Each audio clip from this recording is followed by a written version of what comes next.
Bueno, pues en primer lugar quiero darle las gracias a Julián por esta invitación, saludarlos a todos ustedes, muchas caras conocidas, gente que aprecio mucho. Creo que ya se nos está volviendo lugar común decir que qué dicha que podemos volver a las cosas presenciales, pero qué dicha que podemos volver a las cosas presenciales. Y aprovechar estos 20 minutos, el espacio que han creado, en el que vamos a hablar tanto Hernando José como yo, se refiere a la sostenibilidad fiscal y a la sostenibilidad social. Y parte de lo que he querido hacer yo es relacionar un poco eso con el tema de competitividad. Dado que soy presidente del Consejo Privado de Competitividad, uno tiene que hablar no de lo que le preguntan, sino de lo que uno estudió. Pero justamente es tratar de hacer una relación respecto de por qué el tema de competitividad está íntimamente ligado con la sostenibilidad fiscal y con la sostenibilidad social. Y por qué de alguna manera hemos generado como unas disyuntivas mentales en que pareciera que tuviésemos que pensar en una cosa o en otra, cuando en realidad, lastimosamente porque es más difícil, tenemos que pensar en todas.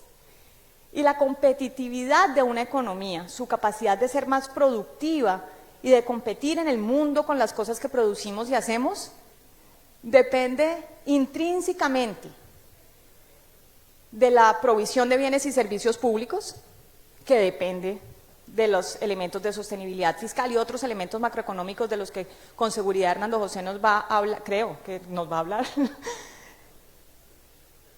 y de su gente, de las personas. Al final del día no hay ninguna posibilidad de inversión de capital que permita que una economía opere sin su talento humano.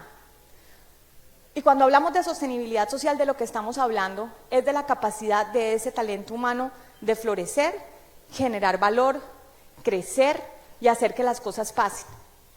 Y son esos elementos de sostenibilidad social los que en última instancia tenemos que construir conjuntamente.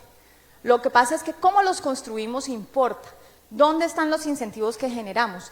Y por lo tanto mi presentación va a estar concentrada en cómo muchas veces, con las mejores intenciones, tanto de parte de la política pública como del mismo quehacer privado, porque esta es una discusión de corresponsabilidad de la que todos somos parte, llegamos a equilibrios indiseables, indiseados e indiseables, ambas cosas. Y por lo tanto, es importante que todos vayamos generando la conciencia de la responsabilidad que cada uno tenemos en ver cómo modificamos esos equilibrios.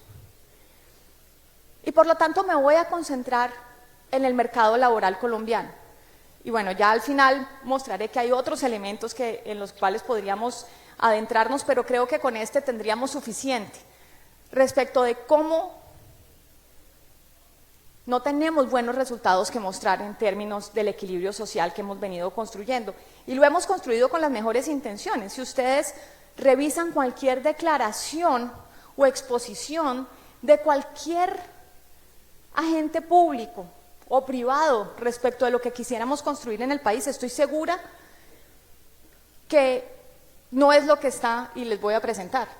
Nuestras intenciones era tener un mercado laboral más dinámico, permitirle a la gente tener más oportunidades, tener una sociedad más incluyente. Pero llevamos años y años y años de construir un andamiaje en el que sistemáticamente lo que hacemos son elevar las barreras con las cuales las personas pueden en realidad acceder a esas oportunidades. Porque la única manera que logramos para que ese talento humano en efecto pueda crecer y progresar es que tengan oportunidades. Este no es un problema que vamos a solucionar transfiriendo recursos públicos, en fin, y creo que tampoco es la intención de nadie.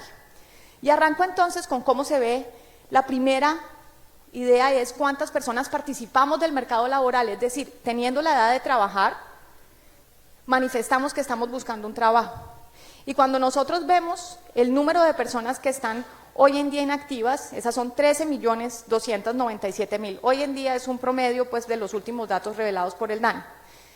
El 56.4% están ocupados y el 8.7% están desempleados. Ahora quiero hacer una segunda iteración para que se den cuenta de cómo se descompone la población inactiva. Las personas que en edad de trabajar ni siquiera están buscando trabajo. El 70% son mujeres. Y quisiera que por 2 segundos hagan la reflexión de si estamos realmente seguras que esas mujeres no quieren o no necesitan trabajar.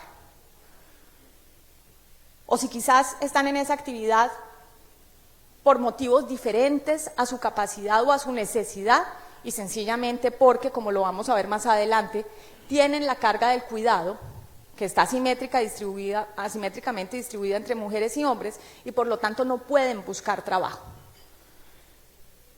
Por lo tanto, cuando decimos que es que el desempleo regresó a las cifras prepandémicas, ya dejamos por fuera un pedazo de la población sobre la que no hablamos, que fueron esas personas que ni siquiera pudieron salir a buscar trabajo. Y repito, no necesariamente porque no lo necesitan. Cuando ustedes miran en este panel, esa es la distribución de las mujeres en las razones por las cuales están inactivas.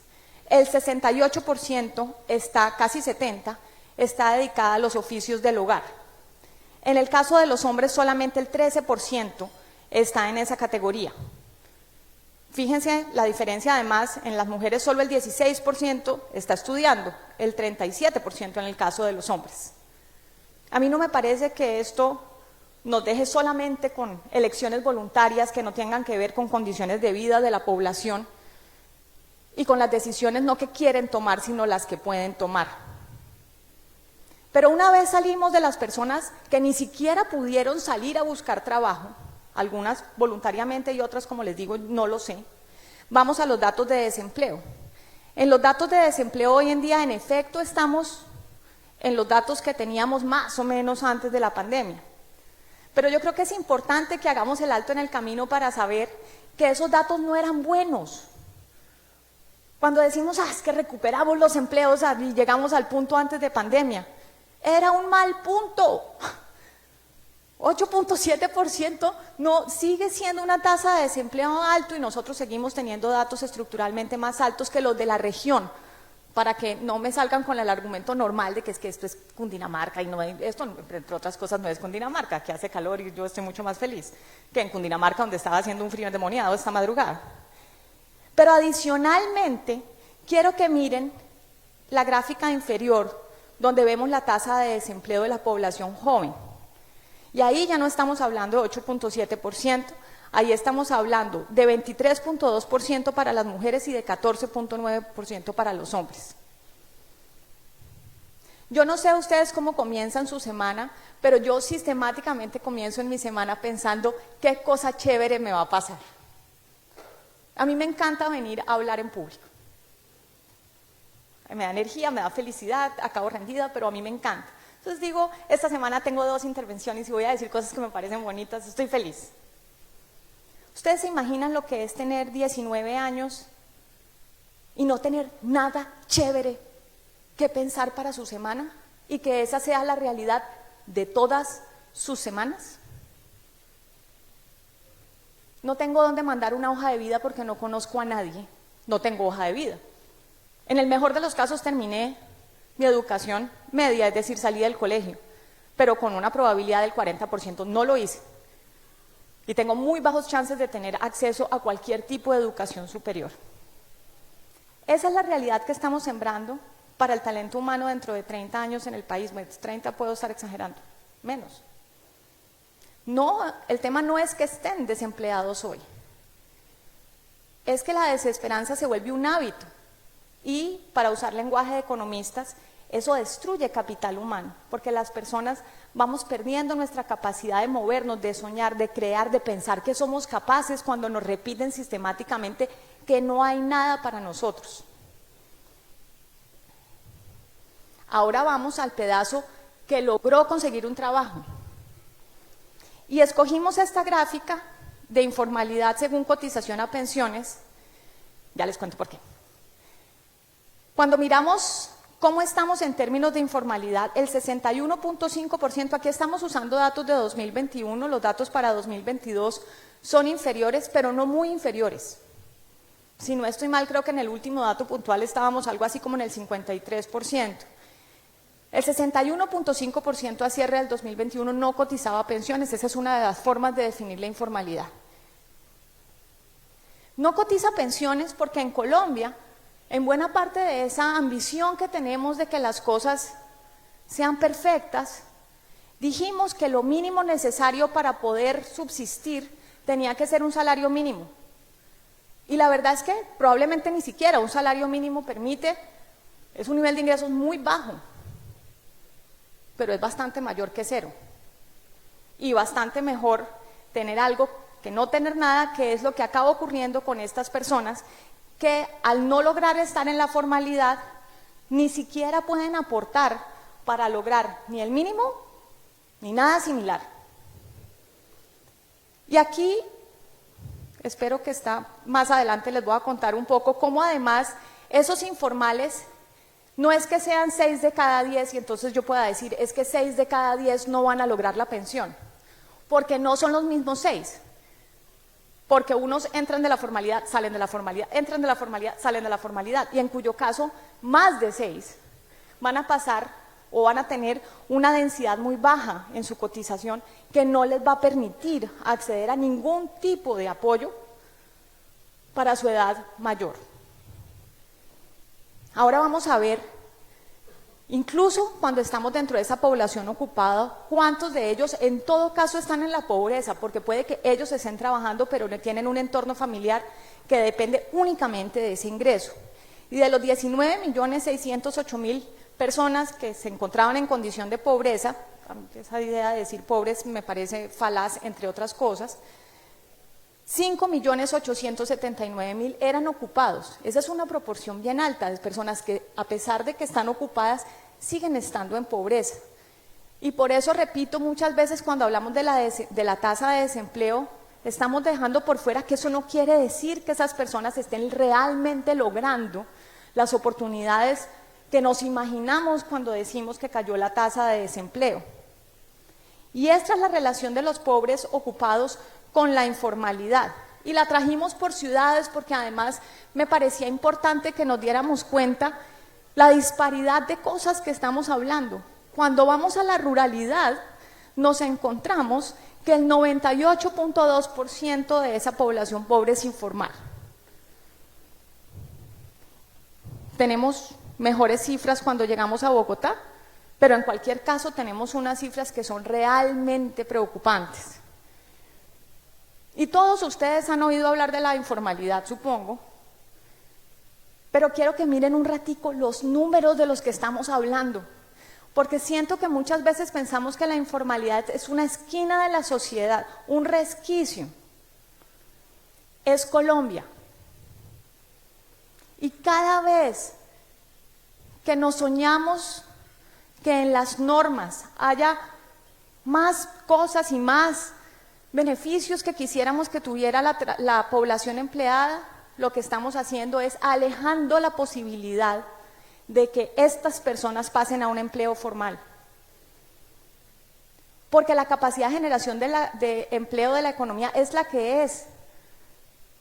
La producción, la productividad, es de donde logramos generar los empleos formales. Si no crecemos, no tenemos cómo absorber esta población.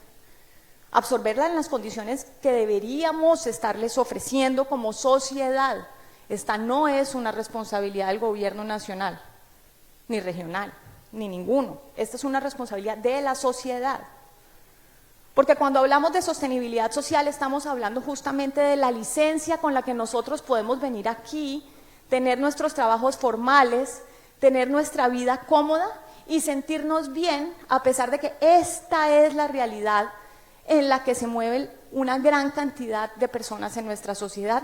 No voy a decir colombianos porque me encantaría que además no lo fueran, que vinieran de otros países a enseñarnos cosas nuevas, a comer cosas distintas, a innovar y tener ideas diferentes a las que nosotros mismos logramos cultivar. Y evidentemente cuando miramos cómo se correlaciona esa informalidad con la pobreza o por deciles de ingreso, es decir, de las personas que tienen menos ingreso partidas en 10 pedacitos hasta las que tienen más ingreso, pues 9 de cada 10 personas que están en el decil de ingresos muy bajitos están en la informalidad. Es decir, necesitamos ver cómo es que logramos hacer el tránsito a esa formalidad, porque la formalidad trae muchísimos beneficios. Pero hoy en día le exigimos tanto, la hacemos tan perfecta, que lo que estamos haciendo es alejando la posibilidad de que esos empleos se puedan crear. Aquí está esta otra que quería mostrarles y que se refería al tema de pensiones. No solamente tenemos una gran cantidad de personas ocupadas que no cotizan al sistema de pensiones, sino que de nuevo, el 37% están en pobreza, el 59% son mujeres. ¿Por qué creemos que son mujeres? Porque el espacio laboral no acomoda el espacio laboral formal. No acomoda a las personas que tenemos que cuidar a otras personas. Lo extraño es que todos en esta habitación, independientemente de su género, deberían tener que cuidar personas. No todos elegimos ser padres, pero a ninguno nos dan el chance de no ser hijos. Papá y mamá sí tenemos todos, y los papás y las mamás envejecen. Y en principio los queremos, digo, en general, sobre todo la mamá. Ah, no.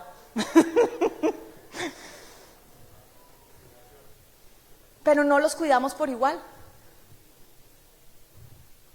No puede ser una cuestión de afecto, ¿cierto? Los hijos no quieren menos a la mamá que las hijas. Excepto la mía, que me quiere más a mí, solo a mí. Entonces, aquí tenemos otra gran cantidad de cargas que se esconden detrás de los datos que miramos día a día. El 87.4% son trabajadores por cuenta propia. La próxima vez que nos queramos enorgullecer de la gran cantidad de emprendimiento que hay en Colombia, eso no es emprendimiento, eso es supervivencia, es distinto. Eso es no dejarse morir de hambre, que afortunadamente en Colombia no ocurre, la gente sale y algo hace. Y se llaman cuentapropistas. Y se esconden detrás de los números de emprendimiento que tenemos. El 65% son jóvenes y el 79% son empleados domésticos, encargándose del cuidado del que no nos estamos encargando los que deberíamos estarnos encargando. Esa estructura que se las acabo de mostrar en personas se replica cuando vamos a las empresas. No es distinta cuando miramos el ámbito empresarial. En consecuencia, cuando miramos cuántas de las empresas o cómo se distribuyen, estos son datos de la misión de empleo, entre formales e informales, se van a dar cuenta que tenemos en informales, como se pueden dar cuenta, 5.874.000, mientras que yo tengo al otro lado, 5.000, perdón, y en formales tengo una quinta parte, más o menos mal contados. Miren cómo nos concentramos por número de empleados.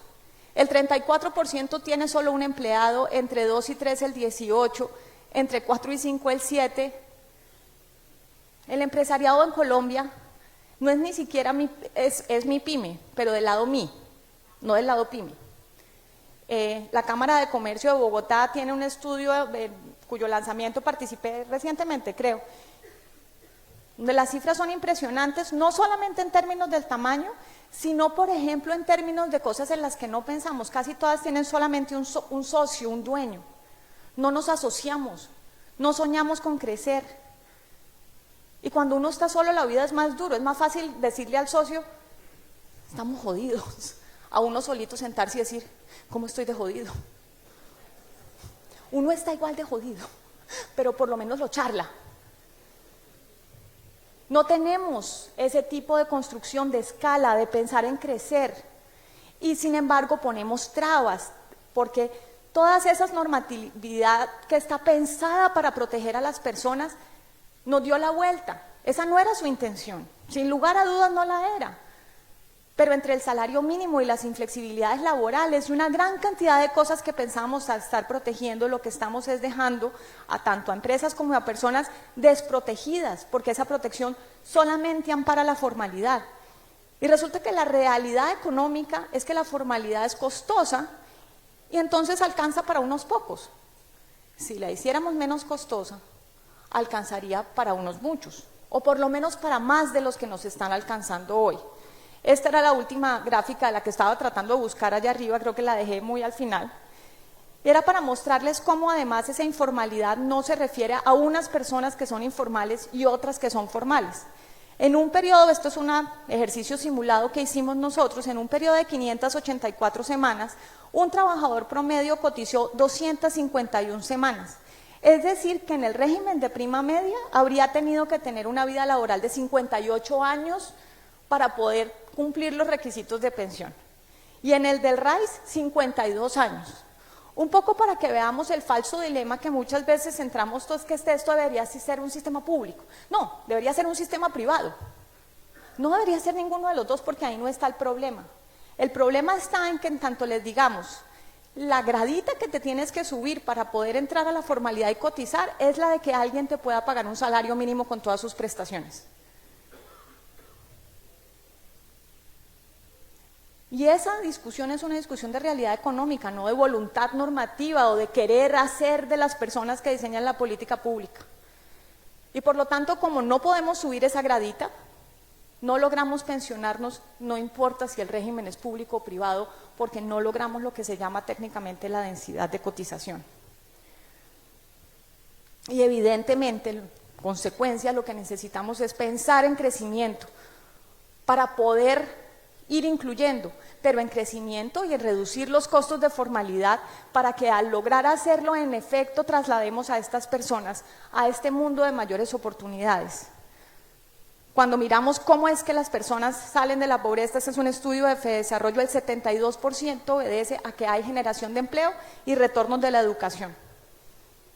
Es en eso en lo que tenemos que concentrarnos, en crecer y en lograr tener mejor formación de las personas, para que ellas mismas logren buscar esas oportunidades. Y con esto cierro. Nosotros en el Consejo Privado de Competitividad normalmente miramos el índice de competitividad del Foro Económico Mundial, pero el Foro Económico Mundial le entró la pandemia y nos dejó con datos a 2019 y no se han recuperado, sufren de lo que se llama un COVID largo. Entonces no tenemos datos del Foro Económico Mundial, pero tenemos datos del IMD y nos muestra cómo nos va. Y entre 63 países estamos de número 57. Todos estos elementos que ustedes ven aquí, cómo nos va en desempeño económico, en eficiencia del gobierno, en eficiencia empresarial, en negocios, en capital social, en infraestructura, en educación, todos son elementos que necesitamos construir para que la realidad que les conté previamente cambie. Y por eso es que cada vez que hay un debate de educación, de pensiones, de infraestructura, y ustedes no opinan, no se forman una opinión educada de cómo es la mejor forma de que esto se haga, estamos participando todos colectivamente de que seamos el número 57. No es ajeno a no, es que yo no trabajo en eso de educación. Todos trabajamos en esto de educación, porque ninguno puede vivir su vida sin el talento humano del resto de las personas que nos acompañan. De manera tal que con esto cierro, esta es una invitación para darnos cuenta que ese elemento, el de la sostenibilidad social, es una forma sofisticada de llamar el quehacer diario de ocuparnos de las personas que viven con nosotros en sociedad, y no lo estamos haciendo bien. No lo estamos haciendo bien desde la política pública, cuya efectividad de sus instrumentos ha sido la contraria a la que originalmente los inspiró, ni desde la acción privada que tiene que soportar democráticamente esas decisiones respecto de cuáles son las mejores opciones que tenemos para que logremos que el progreso sea colectivo en este país. Muchas gracias.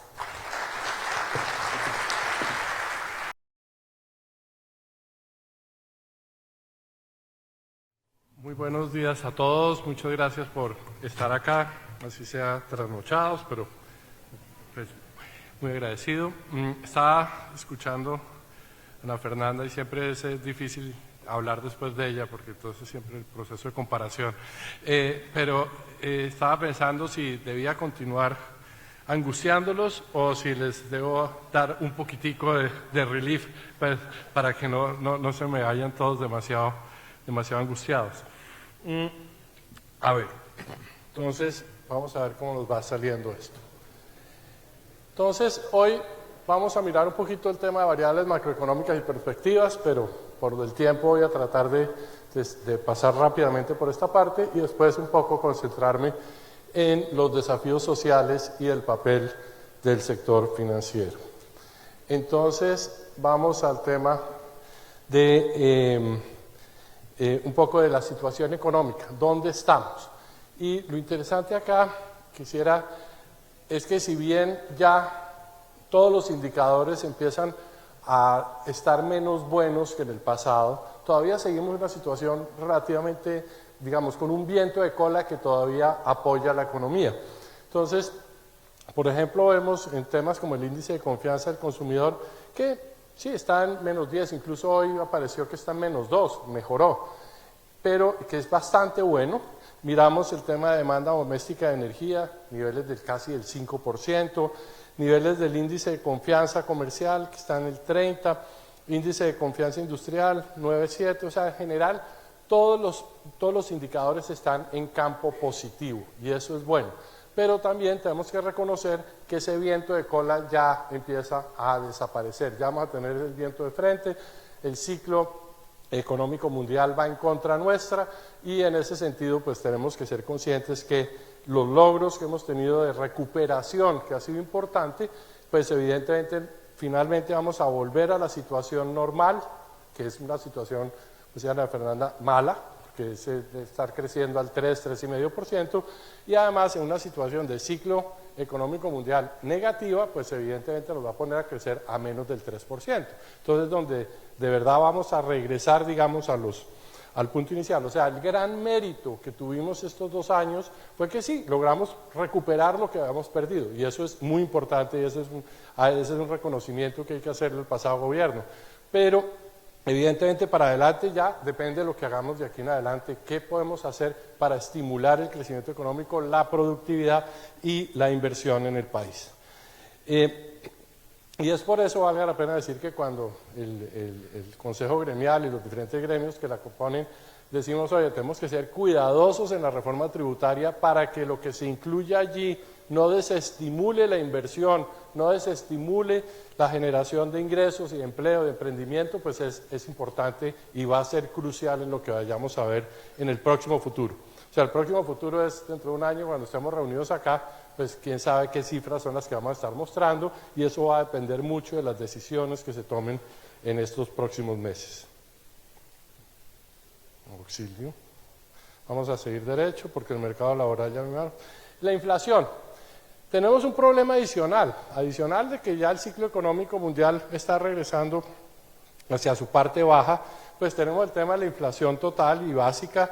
Ustedes vieron cómo salió el crecimiento de los alimentos, que cerca de 24% la tasa de crecimiento anual de alimentos, que además eso golpea especialmente a los más pobres por definición, y cómo vamos a estar, digamos, en niveles superiores, estamos en niveles superiores al 10%, y eso va a obligar al Banco Central a mantener tasas de interés relativamente elevadas, que a mí me preguntan muchos periodistas, entonces, ¿qué va a pasar con las tasas de crédito? Pues tienen que subir, porque finalmente si la tasa de interés de República, que es la tasa base, sube, pues finalmente el costo del financiamiento y el costo de captación sube en los bancos, pues tiene que reflejarse en la tasa activa. Entonces, ¿qué es lo que va a pasar? Que vamos a terminar este año, si nos va bien, en una tasa del orden del 9,5%, más del doble de lo que quisiera el Banco de la República, que a diciembre del 23 se está estimando que logramos bajar a niveles del 5,6%, o sea, ¿qué quiere decir? Que solo hasta el año 24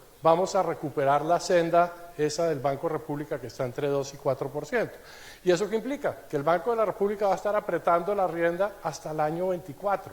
Entonces, además de que el viento de cola no va a estar del lado nuestro, también vamos a tener un Banco Central que tiene que hacer lo que tiene que hacer, que es controlar la inflación, y le va a obligar a mantener, digamos, unas tasas más del lado contractivo que del lado expansivo. Eso no es un fenómeno local, es un fenómeno mundial, y miren, por ejemplo, las diferentes inflaciones que hay en América Latina. Estamos viendo, por ejemplo, que la inflación en Chile está, imaginen, en Chile, que era nuestro referente para todo, está en 13,5%, 13,10%, o sea, realmente está súper elevado. Y fíjense lo curioso, el país que más ha elevado su tasa de interés ha sido Brasil, la tasa de interés de referencia del Banco Central, 13,75. Y aquí lo que tenemos es 13,75 y es el único que ha logrado empezar a disminuir la inflación. O sea, evidentemente aquí siempre se dice que Banco República, que si esto es un shock de oferta, ¿para qué sube las tasas de interés, etcétera? Pero evidentemente, si fuera solo un shock de demanda, pues sería mucho más fácil su control.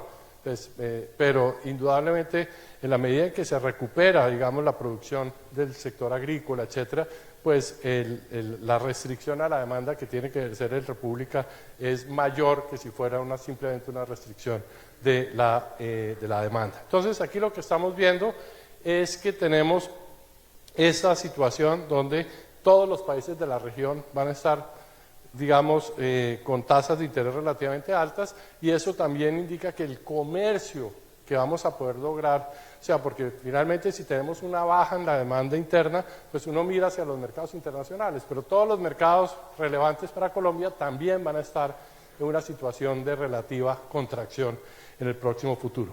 ¿Eso qué quiere decir? Que el margen de equivocación es cero.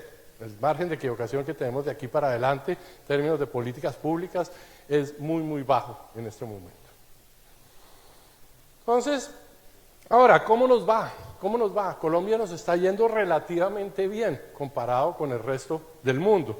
Entonces, nosotros tenemos allí, digamos que el Banco Mundial considera que Colombia va a crecer el 3,5%.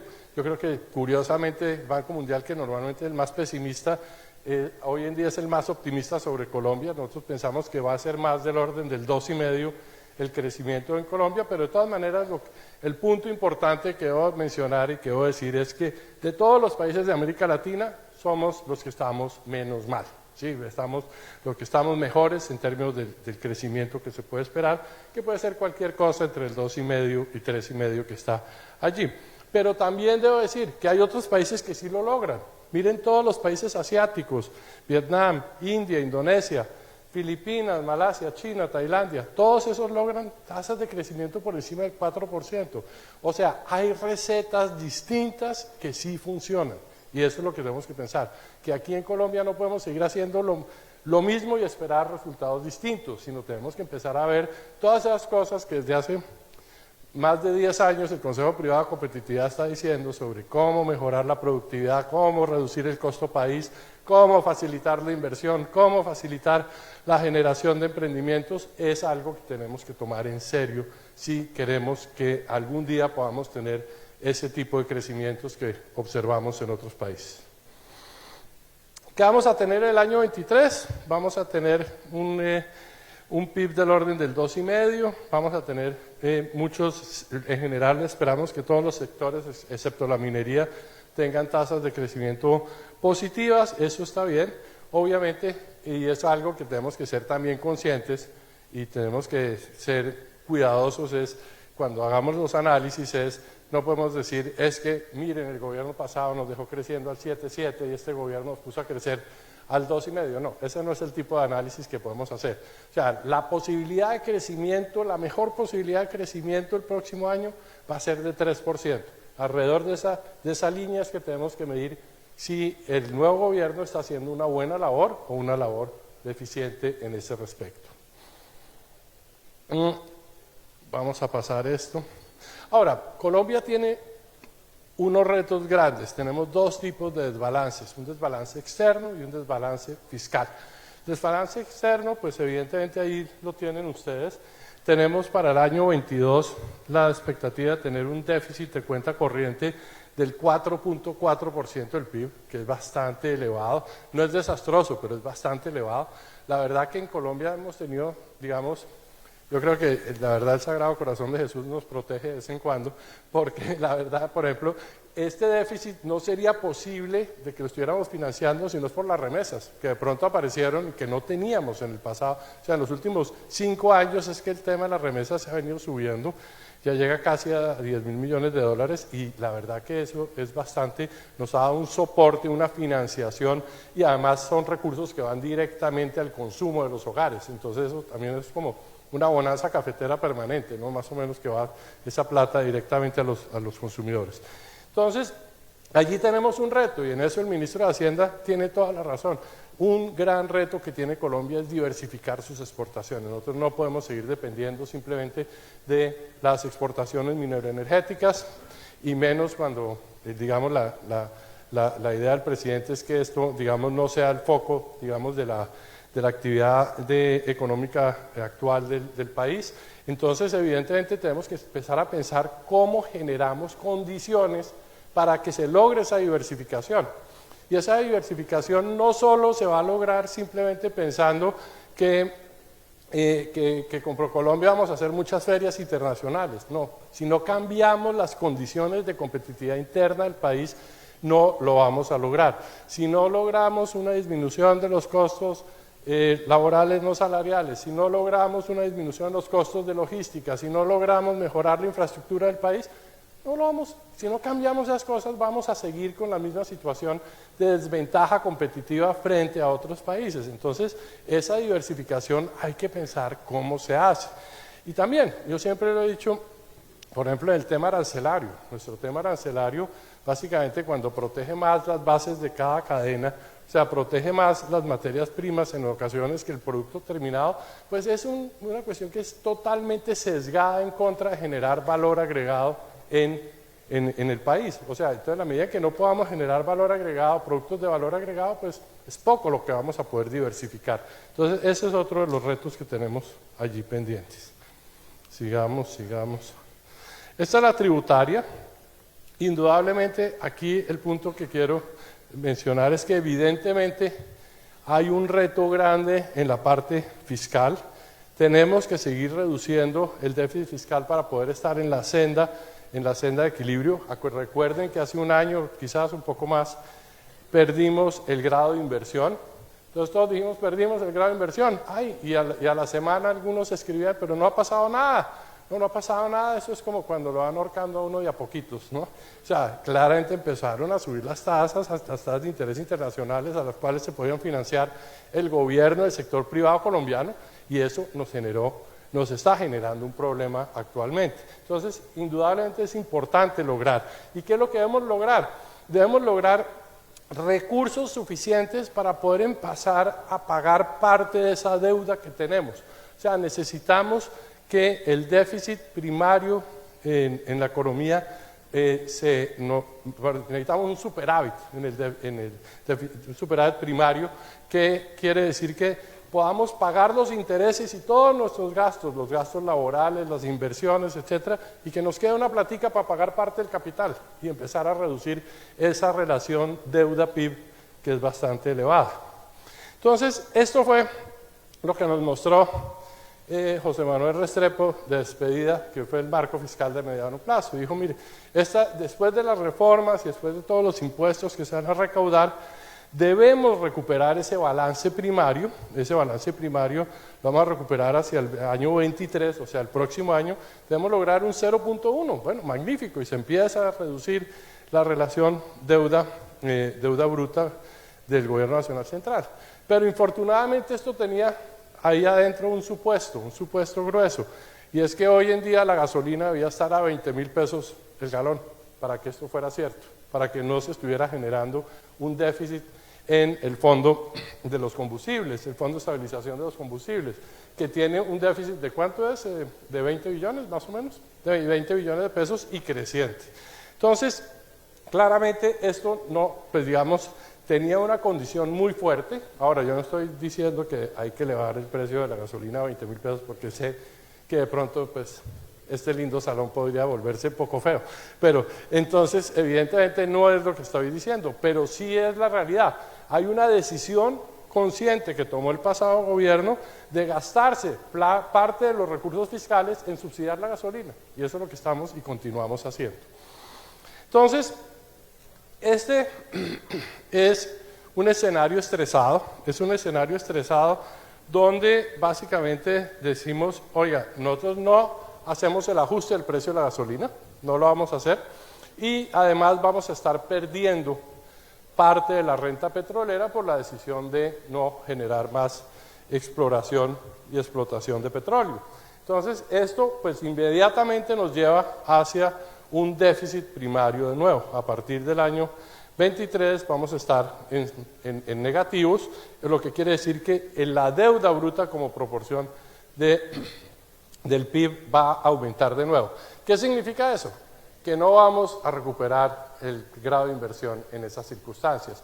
Que afuera van a decir, señores, ustedes están demasiado endeudados, si ustedes no reducen eso siquiera el 50%, no pueden pensar que son en grado de inversión y que podemos comprar sus papeles a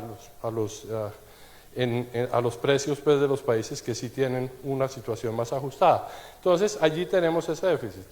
Ahora, qué pena el próximo gráfico, un poco más complejo, lo siento mucho, yo voy a regañar a todos mis muchachos, pero simplemente lo que quería mostrarle con esto es, miren la línea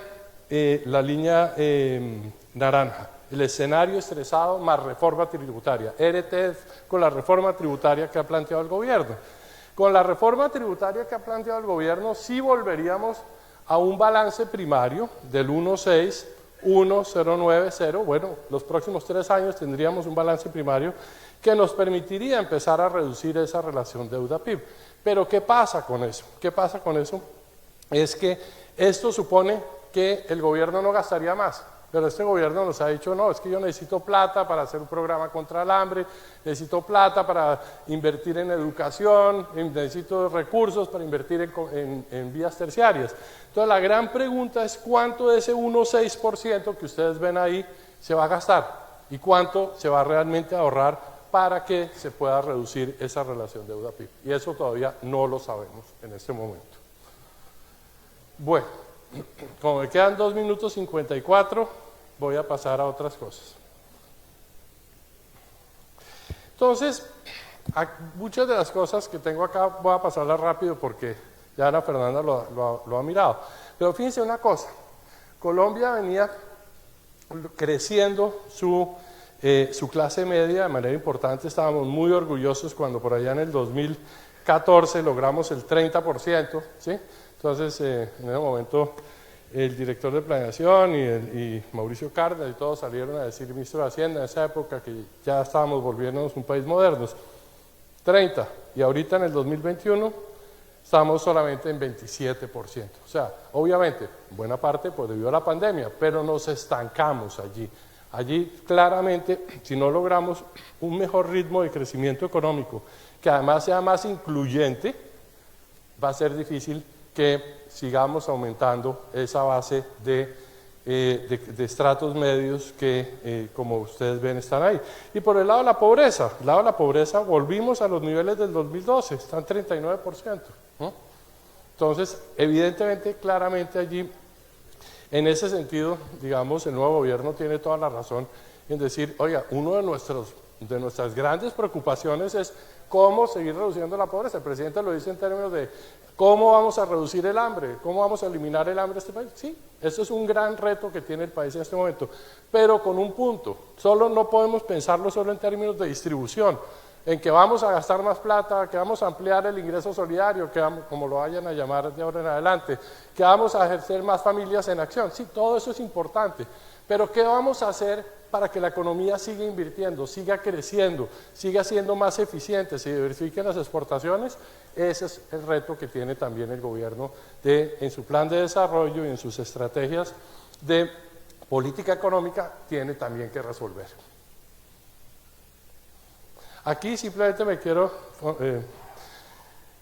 quiero señalar el tema del desempleo juvenil. El desempleo juvenil está en el año 22 en 18%, el desempleo de mujeres en 14%, ¿sí? Entonces, evidentemente allí también claramente Ana Fernanda mostraba las razones. Las mujeres están presas en la casa, ¿sí? Están presas porque no pueden dejar a los niños, no pueden dejar al adulto mayor que necesita cuidado.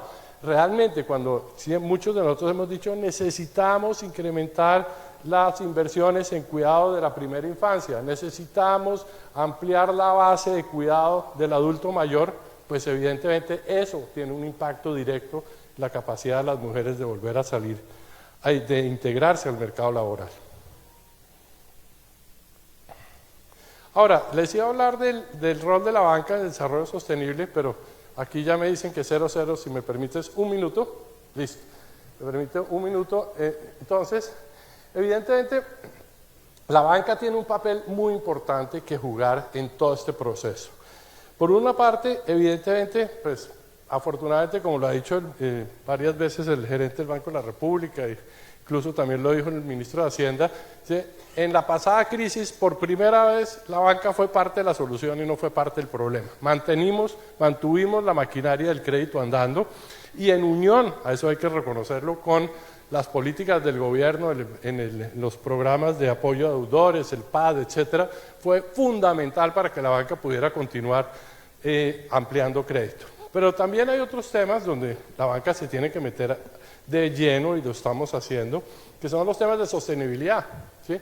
Los temas verdes están aquí no como moda, son temas que están aquí para quedarse, que tenemos que enfrentarlos, y evidentemente mientras más crédito podamos dar para crecimiento verde, está bien. Tenemos que ser cuidadosos, yo entiendo, no podemos de un día para otro pensar que la economía se va a descarbonizar en dos años, no, se va a requerir una década, 2 décadas para lograrlo, pero sí, claramente los bancos con su programa de protocolo verde y de todo el proceso de entender esos modelos de negocios, de esos nuevos, de la economía circular, de la bioeconomía, etcétera, va a ser fundamental para apoyarlo.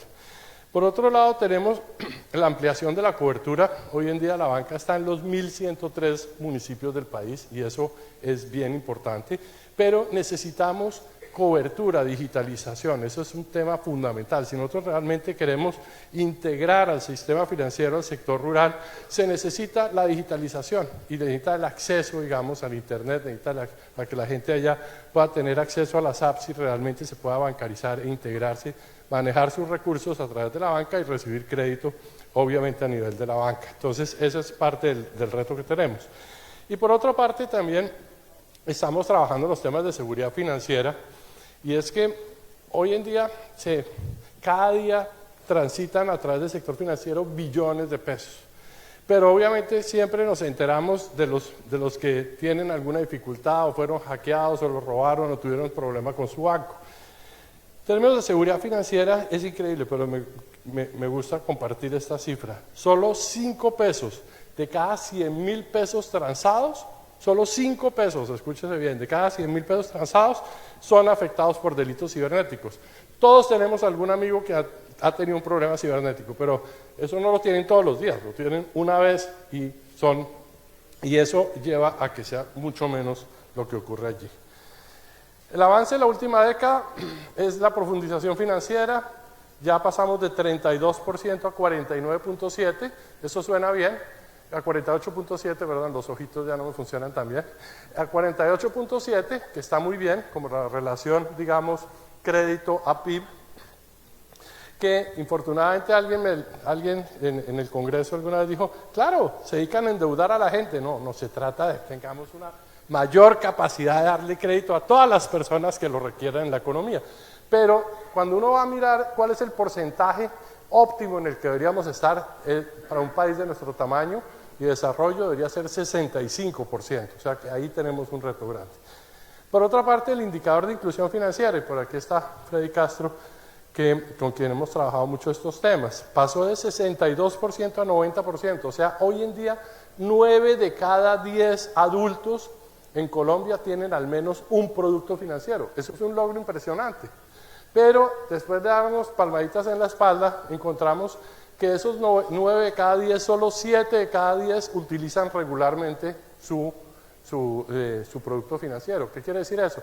Que la gente recibe su ingreso solidario, va inmediatamente al banco o al cajero, saca la plata y chao. Eso es para todo lo que utiliza la cuenta bancaria. Entonces tenemos que trabajar con ellos para que realmente la gente pueda utilizar esas cuentas para, por ejemplo, pagar a través de códigos QR en las tiendas o en los almacenes. O sea, que realmente se bancarice como uno quisiera y pueda también generar ahorro, generar un historial y ser sujeto de crédito hacia el futuro.